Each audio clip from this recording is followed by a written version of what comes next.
Avant de commencer l'enseignement sur le thème « Si Dieu est vivant, pourquoi y a-t-il de souffrance ?» Nous allons remettre la prédication dans les mains du Seigneur. Père, nous te bénissons, nous élevons la voix, nous te glorifions, Papa. Tu es le Dieu puissant, le Dieu élevé, Seigneur. Et en toi, il n'y a aucun nombre de variations. Ce que tu as fait hier, Père, tu le fais aujourd'hui, Père. Alors je veux prier pour soumettre tout esprit, Seigneur, toute principauté. Seigneur, je veux les soumettre avant d'annoncer ta parole, Papa. Je soumets toutes choses et je prie, Seigneur, que les entendements soient ouverts à l'écoute de ce message pour la gloire de ton nom. Amen. Le thème d'aujourd'hui, si Dieu existe, pourquoi il y a tant de souffrances sur cette terre? Le thème aujourd'hui révélé est un thème d'actualité, un thème dont tous les chrétiens se posent comme question, que ce soit les chrétiens comme les païens, se posent la question de savoir, Dieu n'agit pas dans ma vie. Est-ce qu'il y a un Dieu qui existe? Il y a un Dieu qui est au-dessus des souffrances que je connais, des souffrances que je vis. Alors aujourd'hui, je n'ai pas la prétention de donner la réponse totale, mais je vais essayer de nous conduire tous dans la révélation de la parole, afin que vous soyez véritablement affermis et sachant pourquoi parfois Dieu n'agit pas. Aujourd'hui, je vais travailler sur 2 ou 3 aspects de cette prédication, afin que nous comprenions pourquoi il y a tant de souffrances. Et nous avons l'impression parfois que Dieu n'agit pas. Nous avons l'impression, et nous nous posons la question, est-ce qu'il existe réellement un Dieu? Y a-t-il un Dieu qui entend mes cris, qui entend mes souffrances? Ma souffrance n'a que trop duré. Il n'y a personne pour m'écouter. Est-ce que Dieu entend mes cris? Mais laisse-moi te dire ce soir que la prédication que je suis en train de donner, elle sera faite en plusieurs parties. Et dans chaque partie, il y aura des éléments de réponse qui vont nous orienter sur ce thème. Que Dieu nous bénisse. Vous savez, c'est un thème dont les théologiens en parlent, les chercheurs en parlent, les savants même en parlent. Je veux parler aujourd'hui de l'historien, du théologien Paul Johnson qui dit que le problème du mal éloigne la religion des gens plus raisonnables que des difficultés. Alors on se pose la question, si Dieu est réellement vivant, de par ses principes et ses caractères, Dieu doit mettre fin à la souffrance qui est étendue à la surface de la terre. Est-ce que Dieu existe réellement? Si nous analysons les caractères et les principes de Dieu, Dieu ne peut pas laisser le mal gangréner la surface de la terre. Aujourd'hui, la terre souffre, les êtres humains souffrent, les gens cherchent de l'espoir quelque part. Est-ce qu'il y a de l'espoir aujourd'hui? La souffrance monte, la famine monte. Mais qu'est-ce que Dieu fait? Dieu entend-il nos cris? Alors, où est Dieu si le mal dans lequel Dieu n'agit pas et les tragédies dans lesquelles Dieu n'intervient pas amènent certaines personnes à douter de la sagesse et de la bonté de Dieu? D'autres même vont jusqu'à encore nier l'existence de Dieu. Les athées font du mal un atout. Alors Exler dit ceci, c'est un historien qui dit: le mal est un défi moral pour Dieu. Avant de conclure qu'il n'y a pas de révélation divine et il n'y a pas de révélateur divin. Nous nous posons alors la question, Dieu nous a-t-il abandonnés? Dieu entend-il nos cris? Mais Dieu entend nos cris et Dieu entend nos pleurs et Dieu voit nos souffrances. Mais Dieu interviendra. Mais est-ce que nous sommes prêts à nous lever et de crier à Dieu, et de demander à Dieu d'intervenir par rapport à nos souffrances et par rapport à nos cris? 2 philosophes, sinon 2 historiens, vont commencer à réfléchir sur la parole. Mais la parole de Dieu s'explique par elle-même. Il n'y a aucune contradiction dans les Écritures. Au IIe siècle, Marcion, qui est le maître gnostique, disait ceci: il y a deux sortes de dieux. Il qualifie le Dieu de l'Ancien Testament comme un Dieu tyrannique, un Dieu législateur, et le Dieu du Nouveau Testament comme un Dieu inconnu, un Dieu bon, un Dieu miséricorde. Marcion, le maître gnostique, met en confrontation deux dieux. Pour lui, il y a deux dieux, il y a deux divinités. Il n'y a pas un seul Dieu, mais il y en a deux. Le Dieu de l'Ancien Testament, qui est un Dieu législateur, un Dieu tyrannique, c'est ce Dieu-là qui est la cause des malheurs et des souffrances que le monde connaît. Et le Dieu du Nouveau Testament, qu'il appelle le Dieu inconnu, est celui-là qui a fait venir Jésus de Nazareth, afin que celui-là mette fin au mal, à la souffrance du Dieu de l'Ancien Testament, qui est un Dieu législateur, un Dieu oppressif. Mais nous voyons que les gnostiques ici sont en train de se tromper, parce qu'il n'y a pas deux dieux, il n'y en a qu'un seul Dieu. Alors, certains disent ceci: Dieu intervient pour nous punir lorsque nous nous sommes égarés, lorsque nous avons commis un péché. Mais en réalité, Dieu n'a pas besoin d'intervenir pour nous punir. Nous allons prendre le texte de Jérémie 2 et nous allons comprendre pourquoi Dieu n'a pas besoin d'intervenir pour nous punir. Au contraire, Dieu nous laisse dans la souffrance afin de comprendre les conséquences de nos actes. Lorsque Dieu nous crée, ce n'est pas pour nous jeter dans la souffrance. Ce n'est pas pour nous jeter dans l'abandon, le rejet. Quand bien même cela fait partie, à un moment donné, du ministère d'un serviteur de Dieu, il arrive parfois que nous pouvons connaître les disettes, nous pouvons connaître la souffrance, nous pouvons connaître le rejet, nous pouvons connaître les calomnies, les railleries, mais tout ça fait partie de l'élévation des serviteurs de Dieu. Un serviteur de Dieu doit passer parfois par des moments où il se sent abandonné, où il se sent rejeté, où il ne voit plus rien venir, la solitude. Mais aujourd'hui, je veux vous parler de façon générale de la manière dont les gens se posent les questions, que ce soit païens ou chrétiens. Parce que parfois, dans les églises, on entend les expressions du genre « Dieu m'a abandonné. Pourquoi mon problème ne trouve pas de solution? Le Seigneur a toujours quelque chose pour moi. Qu'ai-je fait pour que Dieu m'abandonne ?» Même quand nous lisons les Écritures, certains serviteurs de Dieu ont crié à Dieu parce que les souffrances étaient plus élevées encore. Mais pensez-vous que Dieu a l'intention de nous abandonner éternellement dans une souffrance? La Bible dit qu'il mettra toujours devant nous une porte de sortie. Alors nous nous disons une chose, et c'est ce que la plupart des chrétiens ou des non-païens accusent l'Éternel. Dieu nous a punis. Il nous a punis parce que nous avons marché dans le péché. Il nous a punis parce que nous n'avons pas obéi. Mais Dieu n'a pas besoin d'intervenir. Les lois de Dieu comportent à leur sein la sanction et les amendes pour transgression. Nous allons le voir. Jérémie 2, le verset 19. Ta méchanceté te châtiera et ton infidélité te punira.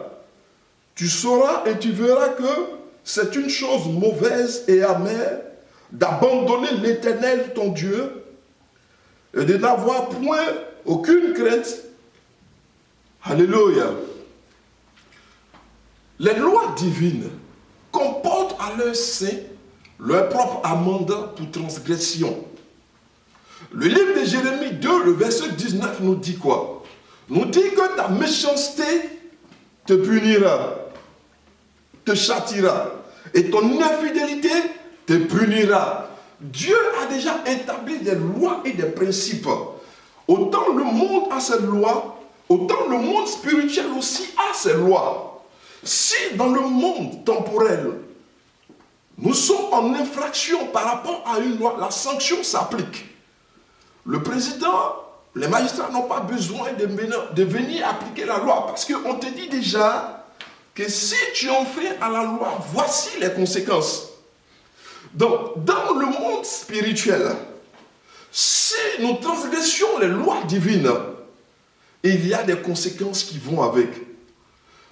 Dans le livre de Jérémie que nous venons de lire, la Bible nous dit que ta méchanceté te châtira et ton infidélité te punira toi-même.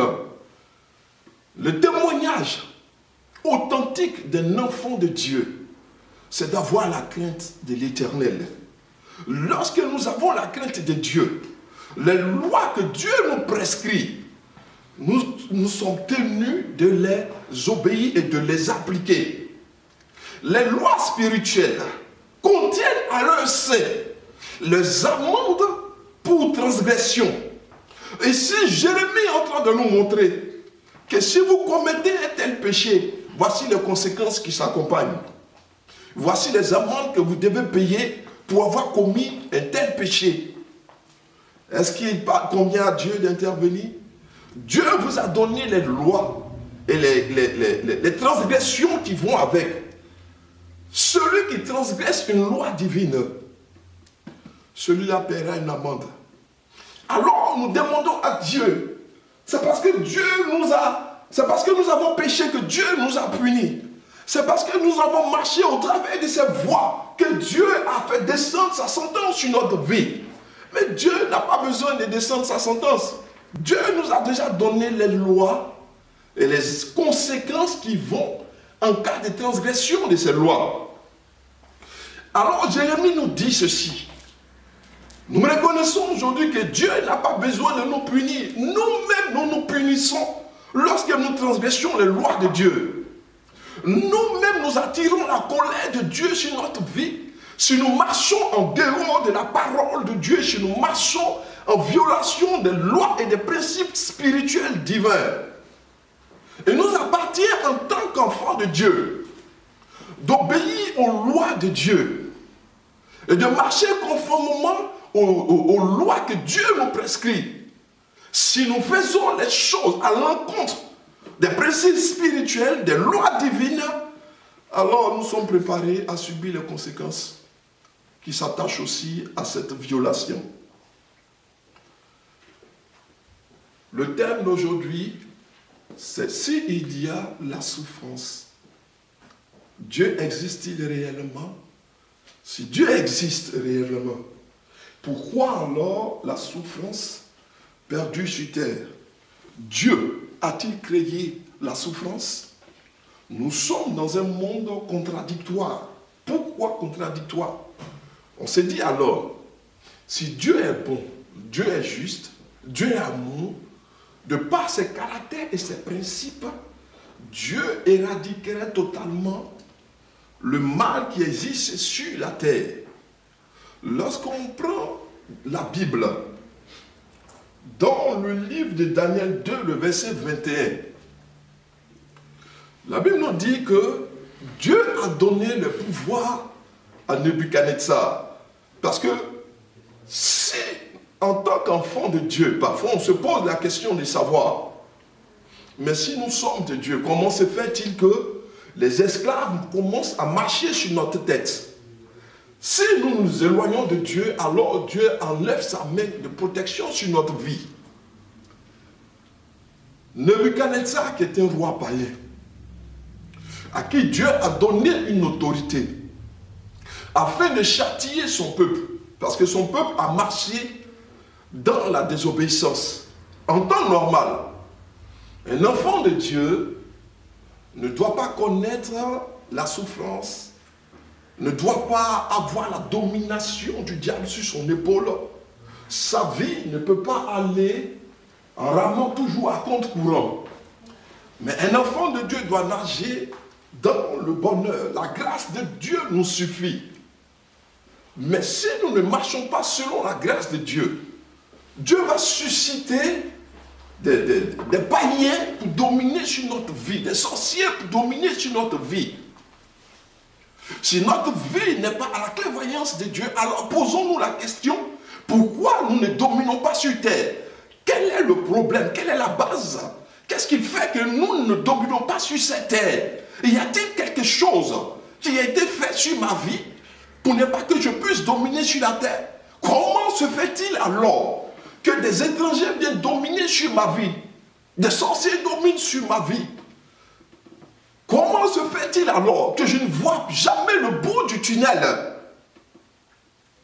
Nous nous posons la question et nous devons crier à Dieu, parce que si nous crions à Dieu, la Bible dit que l'Éternel envoie toujours quelqu'un pour nous délivrer. Les enfants d'Israël ont crié dans leur souffrance. Et Dieu suscite Moïse. Et il dit à Moïse, écoute, j'ai entendu les cris de mes enfants, j'ai vu les souffrances. Alors je t'envoie pour aller les délivrer.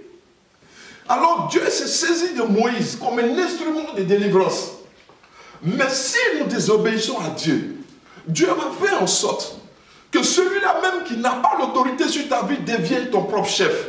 Alors que toi-même tu sais pertinemment qu'une telle personne ne peut pas te dominer. Mais si elle te domine aujourd'hui, c'est que tu as ouvert une porte quelque part. Dieu a permis à Nebuchadnezzar de prendre le contrôle de Jérusalem, de détruire même le temple de Jérusalem, de rentrer dans le temple construit par Salomon afin d'enlever tout l'or qui était à l'intérieur. Mais Salomon a pris ce pouvoir et il en a fait un pouvoir personnel. Il a même confronté Dieu. Il est jusqu'à aller confronter le Dieu de Meshach, de Shadrach et d'Abednego. Lorsqu'il a érigé la statue, il a dit, si vous ne vous prosternez pas devant ces statues, vous serez jetés au feu. Et je verrai quel Dieu vous sortira, vous sauvera de ma main. Les enfants, les amis de Daniel, Abednego, Shadrach et Meshach, ont dit, roi, nous n'avons pas besoin de te répondre sur la question. Parce que nous savons que notre Dieu est capable de nous délivrer de toutes sortes de servitudes, de toutes sortes d'attaques, de toutes sortes d'animosités. Nebuchadnezzar a défié Dieu. L'autorité que Dieu lui a donnée, il en a fait un pouvoir personnel. Alors Dieu a écarté Nebuchadnezzar de son trône pendant 7 ans. Si je dis ça, beaucoup d'hommes, beaucoup de personnes, peut-être qu'ils connaîtront mon numéro, m'appelleront pour dire, mais homme de Dieu, ce que tu dis sur la vie de Nebuchadnezzar, Nebuchadnezzar était un tyran. Nebuchadnezzar a détruit le temple qui a été construit par Salomon. Il en a vidé l'or qui était à l'intérieur. Mais pourquoi Dieu n'agit pas dans nos nations africaines? Pourquoi Dieu n'agit pas? On voit ce qui se passe. Des gens sont égorgés. Il y a des milliers de morts. Lorsque nous prenons la situation de Nebuchadnezzar et que nous comparons à certains tyrans de notre époque, on dit aussi que parfois ces tyrans ont fait beaucoup plus que Nebuchadnezzar. Parce que Nebuchadnezzar avait un pouvoir. Il se disait lui-même Dieu. Il avait un pouvoir de vie et de mort sur les sujets. Mais Dieu n'a pas... Dieu, à un moment donné, va se lever sur notre situation. Et Dieu va mettre Nebuchadnezzar de côté. Mais on me posera la question 7. Mais si Dieu a agi de la même manière avec Nebuchadnezzar, pourquoi Dieu n'agirait pas avec tous les tyrans qui sont dans le monde? Pourquoi Dieu n'agirait pas ainsi? On ne provoque pas Dieu, on ne met pas Dieu au défi, parce que Dieu a la souveraineté de toutes choses. Nebuchadnezzar s'est pris pour Dieu. Je vais vous dire une chose. Toute autorité vient de Dieu, la Bible le dit. Et nous devons être soumis aux autorités. Nebuchadnezzar est une autorité qui est venue de Dieu, à qui Dieu a conféré une autorité, mais qui s'est égaré dans l'autorité que Dieu lui a donnée. La limite du respect d'une autorité, c'est l'obéissance à Dieu. Quand l'autorité investie de Dieu commence à prendre des lois qui oppriment le peuple, cette loi qui oppresse la conscience du peuple, alors le peuple va rentrer dans une révolte, dans une désobéissance. Les lois que nous prenons, voilà d'où viennent aussi les souffrances. Les souffrances ne viennent pas forcément de Dieu. Mais les hommes sont aussi à la base des souffrances que connaissent la terre. Parce que Nebuchadnezzar se disait qu'il était Dieu. Nebuchadnezzar avait le droit de vie et de mort sur les sujets. Nebuchadnezzar est parti jusqu'à ériger une statue, allant jusqu'à enfler de colère le cœur de Dieu. Mettant les amis de Daniel dans une fournaise. Mais ils ont dit, nous préférons obéir à Dieu que d'obéir à un homme. Parce que l'homme a pris des lois oppressives, des lois qui vont à l'encontre des principes spirituels et des principes divins. Alors ils ont dit, si tes lois contreviennent aux lois de Dieu, nous ne sommes plus obligés de t'obéir, Nebuchadnezzar.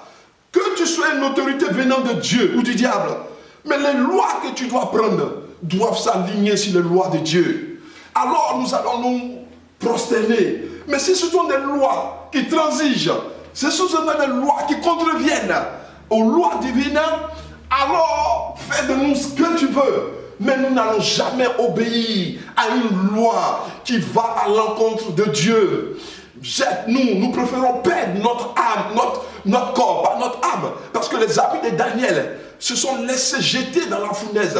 Ils ont préféré perdre leur corps plutôt que leur âme. Ils ont mis en tête que nous devons nous prosterner devant une seule et unique personne, Adonai. Alors certaines personnes ou certains chrétiens diront, mais si Dieu a fait autant pour Nebuchadnezzar, aujourd'hui nous voyons ce qui se passe. Il y a des situations dramatiques dans certains pays d'Afrique et même d'Europe. Il y a des tyrans un peu partout qui ont épousé la cause de Nebuchadnezzar. Il y a des morts, des élections arrivent à des morts, des milliers de morts, la souffrance, les cris. Mais qu'est-ce que Dieu attend? Si Dieu a agi pareillement avec Nebuchadnezzar, qu'il a écarté du trône pendant 7 ans, alors pourquoi Dieu ne peut pas agir dans notre nation pour enlever à la tête des nations des gens qui sont tyranniques, des gens qui oppressent le peuple? La souffrance, c'est nous qui la créons, pas Dieu. Alors nous devons nous mettre à genoux et nous devons crier à Dieu. Le peuple de Dieu se pose des questions. Non, Dieu n'existe pas. Les chrétiens ont abandonné la foi. Alors que Christ revient bientôt et Christ dit, préparez-vous. Tenez-vous prêts parce que j'arrive bientôt. Préparez-vous, tenez-vous prêts. On a dénié l'existence de Christ. On s'est moqué du retour de Christ comme une femme. Mais si nous transgressions les lois divines, mais quelle bénédiction nous voulons? Nous voulons quelle bénédiction? Nous prenons des lois, et ces lois contreviennent aux lois de Dieu. Et nous voulons une bénédiction. Une bénédiction ne vient jamais en contradiction d'une loi divine. Au contraire, si nous prenons des lois en contradiction des droits divines, nous allons observer ce que nous voyons en ce moment. Il y a la famine, il y a les guerres, les calamités, il y a les souffrances. Et on s'écrie tous, Dieu existe véritablement. Mais vous me parlez d'un Dieu d'amour. Il y a aux antipodes de ce que nous sommes en train de vivre. Si Dieu est réellement un Dieu d'amour, pourquoi il ne met pas fin à notre souffrance? Pourquoi il n'enlève pas des rois et des présidents tyranniques? Pourquoi il n'arrête pas la souffrance? Mais cette souffrance, nous avons un choix. Pourquoi je dis ça? C'est vrai que vous vous posez les questions. C'est vrai que vous dites, Seigneur, tu es vivant, Dieu, tu agis, tu es puissant. Seigneur, ma situation va mal, je crie à toi nuit et jour. Mais je ne vois rien venir, ça fait des années, je suis dans une telle position. Alors que le méchant est en train de prospérer et de réussir dans ses voies. Mais Dieu te dit, ne t'occupe pas de la réussite du méchant. Car la Bible dit dans le livre de Jérémie, ta méchanceté te châtira.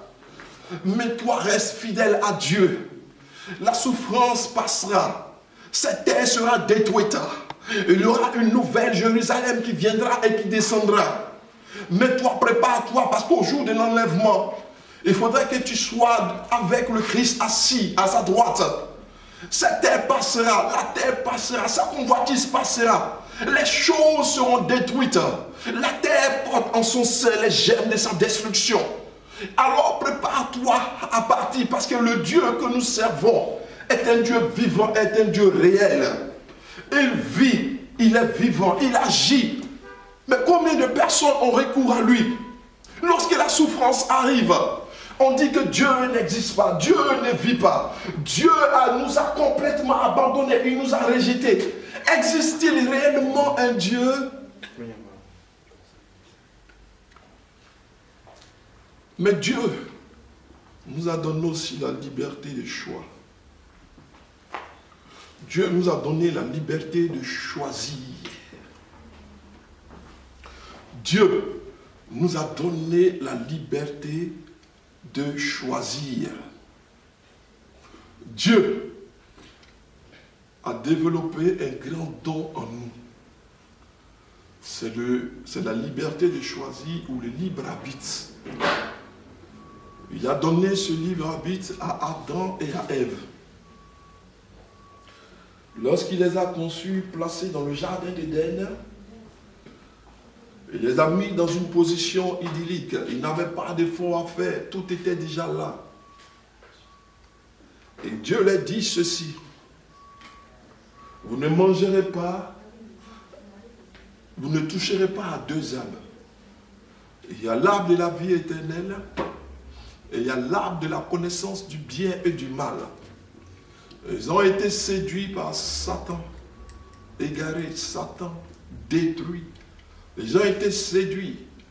Je veux interpeller le corps de Christ. Il y aura beaucoup de séduction, nous dit la Bible. Il y aura beaucoup de séduction. Certains vont se laisser égarer. Certains vont marcher dans la séduction. Le corps de Christ va connaître une traversée. Et ça va être la calamité, le désastre. La calamité, et ça sera le désastre. Pourquoi? Parce que nous n'avons pas confiance aux Écritures. La parole de Dieu est la vérité de Dieu. On ne peut pas chercher Dieu en dehors de sa parole. Dieu nous a donné le libre arbitre. Il avait donné à Adam, il a donné aussi à Ève. Lorsqu'il les a conçus de façon idyllique, il leur a dit, vous ne toucherez pas à ces deux arbres de la connaissance du bien et du mal. Nous avons déjà un libre arbitre. Dieu nous a déjà orientés en nous donnant un libre arbitre. Et ce libre arbitre nous amène à opérer un choix. Et il y a une chose que Dieu attend de nous, que nous respectons, nous chérissons ces valeurs fondamentales. Et ces valeurs fondamentales reposent sur deux aspects clés qui sont l'amour de Dieu, car Dieu veut que nous l'aimons de tout notre cœur. Il ne doit pas avoir de réserve. Lorsque nous allons à l'église, tout notre cœur doit être donné à Dieu. Non seulement le premier aspect fondamental est l'amour divin, et le deuxième aspect est l'amour entre nous, entre frères, entre sœurs. Mais regardez ce monde. Est-ce qu'il y a de l'amour dans ce monde? Les guerres se succèdent aux guerres. On fabrique les armes les plus maîtrisées, les armes de destruction massive. On cherche à anéantir le plus grand nombre de la population. Mais Dieu nous a donné un amour. Si nous sommes amour, alors le mal et les souffrances vont être éradiquées. Dieu a mis en nous un libre choix par rapport aux animaux. C'est à nous de choisir ce que nous voulons. Nous voulons la malédiction ou nous voulons la bénédiction. Que Dieu vous bénisse. Nous nous donnons rendez-vous pour le mercredi prochain, pour la continuité. C'est un thème qui est vaste. Et nous ferons autant que faire se peut de donner la solution. Que Dieu vous bénisse. À mercredi prochain. Amen. Amen.